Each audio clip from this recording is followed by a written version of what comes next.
হয়তো 10-12 ঘন্টা আগে একটা মেসেজ উনি ঢাকাবাসীকে দিয়ে দেবেন। ঢাকার যদি লোক নামে তাহলেই তো আপনাদের অবস্থা খারাপ হয়ে যাবে। সেনাবাহিনী ঘরে ঢুকে যাবে, পুলিশ তো ভুলেও গায়ে হাত দেবে না, পুলিশের বুকে দিগি দিগি করে আগুন জ্বলছে, পুলিশ তো ফিরবে না। ওই দিনটার জন্য, ওই ঘোষণাটার জন্য অপেক্ষা করুন। খুব তাড়াতাড়ি ওই ঘোষণাটা আসবে, খুব তাড়াতাড়ি। আমি আগাম খবরটা আপনাকে দিয়ে দিলাম, আর বিশ্বাস করলে করবেন, না করলে না করবেন, আমার কিছু করার নেই। আমার বলার কথা আমি বলে দিলাম, উনি ঝপ করে বলবেন আমি 10 ঘন্টার মধ্যে আসছি, রেডি থাকবেন। তখন দেখবেন নাটক কত জমে। এখন বাংলাদেশ সরকারের যে অবস্থা, তাতে ভারতের সব লোকজন খেক শিয়ালের মতো খ্যাক খ্যাক খ্যাক খ্যাক করে হাসছে। একদিন ধরে কত নাটক হলো। প্রথমে তো একবার সুযোগ পেয়ে আমাদের পূর্বতন যিনি ডক্টর মোহাম্মদ ইউনূস, তিনি এসে একবার প্রধানমন্ত্রীকে শেখ হাসিনার প্রত্যর্পণ চাইলেন। প্রধানমন্ত্রী বললেন ওইটা বাদ দিয়ে বাকি কথা বলুন। তারপরে চিঠির পর চিঠি, চিঠির পর চিঠি, কিন্তু কোনো চিঠির উত্তর তো ভারতবর্ষ দেয় না। সেই নিয়ে কত আলাপ, আপনাদের খবরের কাগজ মানে শেখ হাসিনাকে বন্দি করে রেখে দিয়েছে, তাকে কাতার পাঠিয়ে দিচ্ছে, তাকে রাশিয়া পাঠিয়ে দিচ্ছে, তাকে দুবাই পাঠিয়ে দিচ্ছে, ও অনেক কিছু হলো। তারপর এলেন খলিলুর রহমান, তিনি এসেও দিন দরবার করলেন যে শেখ হাসিনাকে ফেরত দিন। এবার যখন শেখ হাসিনা বললেন আমি এবার ফেরত যাব, দেশে ফিরব মাথা উঁচু করে, তখন সব শুকিয়ে মাঠ হয়ে গেল। প্রথম তো মুখ দিয়ে কথা সরছিল না।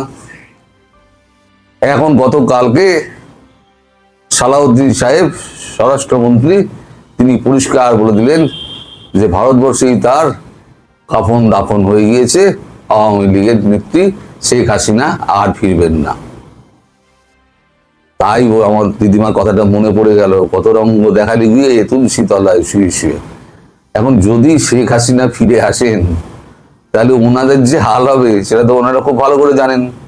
কারণ কি কি পাপ করেছেন এই বিএনপির লোকজন, জামাতের লোকজন আর ইউনূসের লোকজন, সেটা তো সবাই জানে। শেখ হাসিনা আরো বেশি জানেন।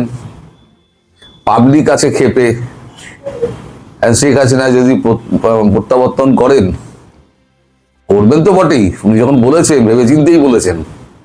কঠিন, তার সিদ্ধান্ত খুব কঠিন হয়। একবার যদি মনে করেন যে আমি এটা করব, তাহলে উনি করেই ছাড়বেন। তো এখন ওই কথা শোনার পর আমাদের সাউথ ব্লকে সব ফিসফাস হচ্ছে, কেউ মুচকি হাসছেন। জয়শঙ্করজি ভালো কথা বলেছেন, জয়শঙ্করজি বলেছেন এগুলো সব স্টান্টবাজি।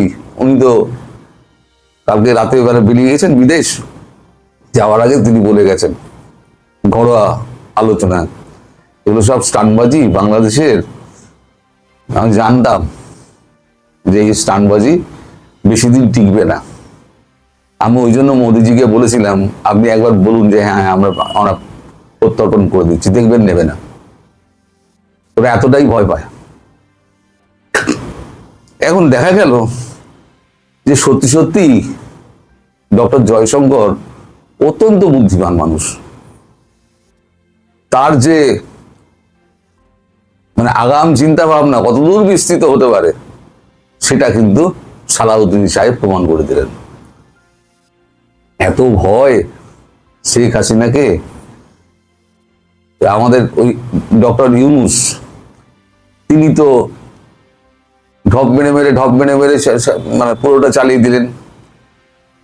ওনার রেখে যাওয়া সমস্ত রেশন 1.5 বছরে বিলি করে নিজে দিচ্ছি এমন একটা ভাব বললেন। তারপরে বিদ্যুৎ নিয়ে এত ঝামেলা টামেলা হলো, সব কিন্তু শেখ হাসিনার সব করে রেখে যাওয়া। বিদ্যুৎ বলুন, খাদ্য বলুন, আপনি শিল্প বলুন, কলকারখানা বলুন, আপনার এই যে ভারতে যে আপনার দিয়েছিল যে যত সুযোগ সুবিধে, হ্যাঁ, ট্রান্সপোর্টেশনের, সেইগুলো বলুন, সবই তো ভারতের ওনার করে দেওয়া, ভারতের সঙ্গে চুক্তি করে। এই যে এত আপনারা বললেন এত বিলিয়ন টাকা উনি মেরে দিয়েছেন। ইংলিশ গভর্নমেন্ট চলে গেল, বিএনপি সরকার চলছে, কিন্তু এখনো পর্যন্ত সেই কথাটা কেউ বলেন না। এখন মানে উল্টো দিকে ব্যাপারটা ঘোরানোর জন্য ছোট ব্যাপারকে বড় করে দেখানো হচ্ছে। সরি, এখন জুলাই সিডিআই একটা শুরু হয়েছে, সেই নিয়ে আমি বিস্তারিত বলবো না, ওর মধ্যে ঢোকাটা আবার ঠিক মনে হচ্ছে আমার বিষয়ের মধ্যে পড়ে না, ওসব না ঢোকাই ভালো, নোংরা বিষয় ওর মধ্যে না ঢোকাই ভালো, এগুলো আপনাদের মধ্যে ভালো চলে। তো এখন সেদিকে একটা চাউর করে দিয়ে মোটামুটি শেখ হাসিনার ব্যাপারটা একটু ধামাচাপা দেওয়ার চেষ্টা হয়েছে। কিন্তু চারিদিকে সোশ্যাল মিডিয়ায় যেভাবে আলোচনা হচ্ছে বাংলাদেশে, তাতে মনে হচ্ছে সরকার বেশ ভয় আছে। ওনাকে গেলে তো ওনাকে জেলে পুরবেনি আপনারা, আমরা জানি, কিন্তু ভারত তখনই পাঠাবে যখন কাউন্সিল অ্যাক্সেস দেবেন। মনে রাখবেন, ভারতবর্ষের কাউন্সিল অ্যাক্সেস কিন্তু দিতে হবে, না হলে কিন্তু আপনাদের মুশকিল আছে। অবশ্য তার আগে কি হবে না হবে আমি তো বলতে পারবো না, তার আগে অনেক কিছু হতে পারে, সে খবরের সম্ভাবনাও অনেক বেশি। কারণ পাকিস্তান খুব নাচানাচি করছে, পাকিস্তান চাইছে একটা যুদ্ধ বাঁধিয়ে দিতে, আর যুদ্ধটা যদি পরের মাটিতে হয় তাহলে তার থেকে আর সুবিধাজনক কিছু হয় না। পূর্ব পাকিস্তান, ওদের ভারতের প্ল্যান, পাকিস্তানের তো প্ল্যানই ছিল পূর্ব পাকিস্তানে দিয়ে আক্রমণ করবেন। এখন সেই ক্ষতটা, পুরনো ক্ষতটা মলম প্রলেপ লাগানোর জন্য বাংলাদেশকে গুটি হিসেবে ব্যবহার করবে। আর বাংলাদেশের কিছু নাগরিক আছে, বুঝতেই পারছেন কাদের কথা বলছি, তারা সব দেই করে নাচছে, যুদ্ধ চাই। একবার যুদ্ধ দেখলে তাহলে পরে আর দ্বিতীয়বার 100 বছরের মধ্যে বলবে আমরা শান্তি চাই, যুদ্ধের নাম বন্ধ করবে না। যাই হোক, এখন ভারতের লোকজন একের খ্যাক করে হাসছে, মন্ত্রী থেকে আরম্ভ করে মোহন ভাগবত পর্যন্ত। কালকে মোহন ভাগবত একটা স্টেটমেন্ট দিয়েছেন, বলেছেন এতটা ভীতু আমরা জানতাম না, তাহলে আগেই আমরা ওনাকে ফেরত পাঠিয়ে দিতাম। ভারতের কাছে আপনাদের 2 পয়সার দাম নেই। আমি বারবার বলি না, আপনারা চোখে চোখ রেখে কথা বলবেন, হ্যাঁ, সমান মর্যাদা চাই। সমান মর্যাদা পেতে গেলে মর্যাদার মতো কথা বলতে হবে। আপনাদের ওদেশ থেকে যারা এদেশে আসে, যাকেই জিজ্ঞেস করি, সবাই বলে আমার এত বিঘে এত একর জায়গা আছে। আমি একদিন আমার বন্ধুকে বলছিলাম, সারা বাংলাদেশটা তো এইটুকু রে, সব যদি লোকের জায়গা জমি যদি অ্যাসেট গুলোকে এক জায়গায় করা যায়, কাঁঠাল বাগান এত বিঘে, ধানের জমি এত একর, তাহলে পরে তো বাংলাদেশটা 3 গুণ হয়ে যাবে। এরা হচ্ছে সালাউদ্দিনের দলের লোক, তারাই এই সমস্ত বলে বেড়ায়, শুধু বড় বড় বাদ। ওই যে বলি না কাগজে বাঘ, ওই কাগজে বাঘ। তবে শোনা যাচ্ছে দিনক্ষণ উনি ঠিক করেছেন। আসল কথাটা বলি এবার, দিনক্ষণ উনি ঠিক করেছেন কোন দিন ফিরবেন। যেহেতু ভারতের একটা নিষেধ আছে যে ওখানে তাহলে একটা বিস্তর গন্ডগোল এরা পাকিয়ে দেবে, কারফিউ জারি করে দেবে, প্রচন্ড মারপিট শুরু করে দেবে, তাই আগাম উনি কিছু জানাবেন না, শুধু হয়তো 10-12 ঘন্টা আগে একটা মেসেজ উনি ঢাকাবাসীকে দিয়ে দেবেন। ঢাকার যদি লোক নামে তাহলেই তো আপনাদের অবস্থা খারাপ হয়ে যাবে, সেনাবাহিনী ঘরে ঢুকে যাবে, পুলিশ তো ভুলেও গায়ে হাত দেবে না, পুলিশের বুকে দিগি করে আগুন জ্বলছে, পুলিশ তো ফিরবে না। আর একটা কথা আপনাদের বলি, আপনাদের ডিবি আছে না, ডিবি হারুন, আচ্ছা থাক, ও কথা থাক, ওনাকে আর টেনে লাভ নেই। তো যাই হোক, এখন আপনারা ওই দিনটার জন্য, ওই ঘোষণাটার জন্য অপেক্ষা করুন। ভাই সোহেল তাজ, আপনি কি পিনাকি হতে চান?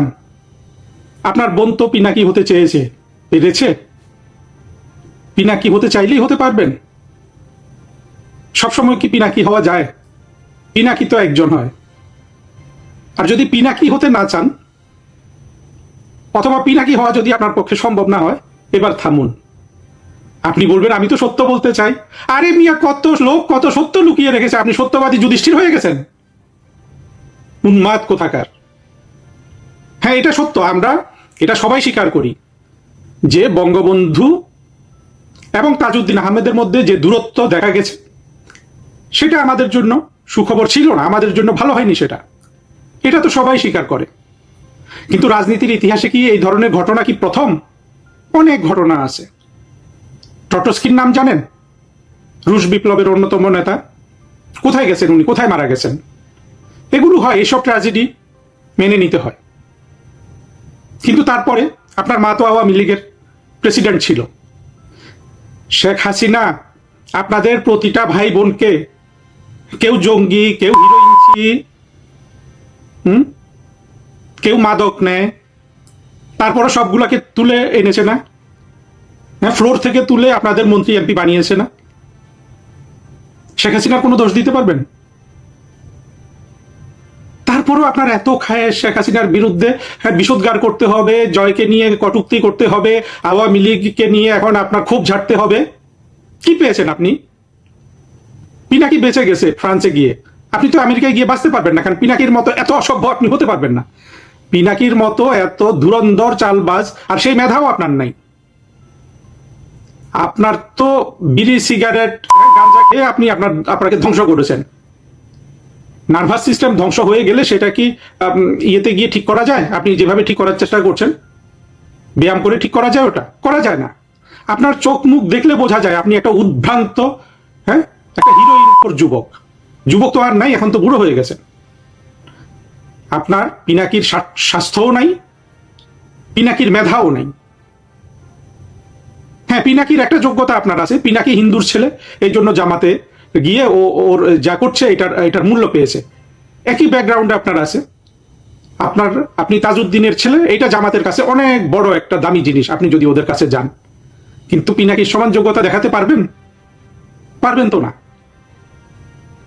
তাহলে ভাই বাদ দেন, নিজের কথা চিন্তা করেন।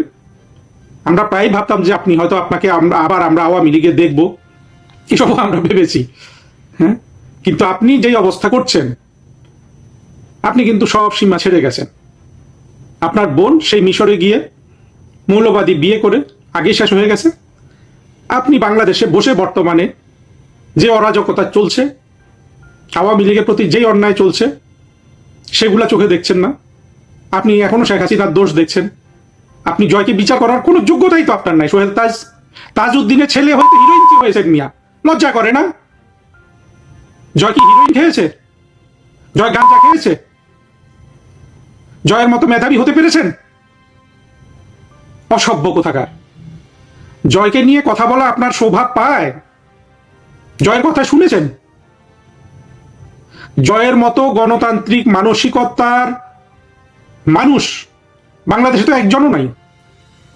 আপনি এখন যার সুখ্যাতি করতে চাচ্ছেন সেই তারেক রহমান, উনি কি গণতন্ত্র বোঝেন?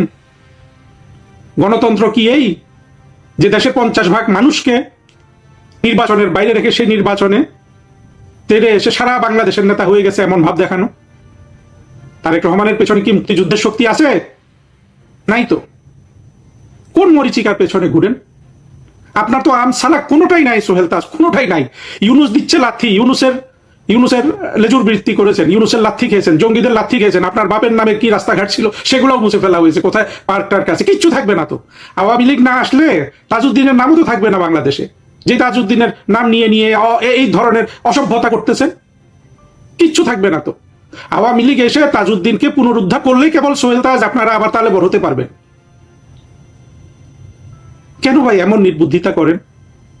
গাঁজা, হিরোইন এগুলা খেলে হ্যাঁ নার্ভাস সিস্টেম ক্ষতিগ্রস্ত হয়, মানুষ সঠিকভাবে চিন্তা করতে পারে না। কিন্তু আপনার সেগুলা তো এই পর্যায়ে আপনি ক্ষতিগ্রস্ত হয়েছেন বলে মনে হয় না। আপনাকে তো পুরো শয়তান মনে হচ্ছে। শয়তানি বাদ দেন। বাদ যদি না দেন, সাজা কিন্তু পাবেন, কঠোর সাজা। এই সাজাগুলো অনেকের জন্য রেডি হচ্ছে, আপনার জন্য পুরস্কার যেমন দ্বিগুণ, আপনার জন্য বাংলাদেশের মন্ত্রী হওয়া যেহেতু যেমন খুব সোজা, তাজউদ্দিনের ছেলে হিসাবে মন্ত্রী হয়ে গেছেন। আপনার মতো অর্বাচিতকে তো মন্ত্রী করা উচিতই হয়নি। ঠিক আপনার মতো ওই ব্যাকগ্রাউন্ডের লোকজনের ধ্বংস হয়ে যাওয়াও খুব সোজা।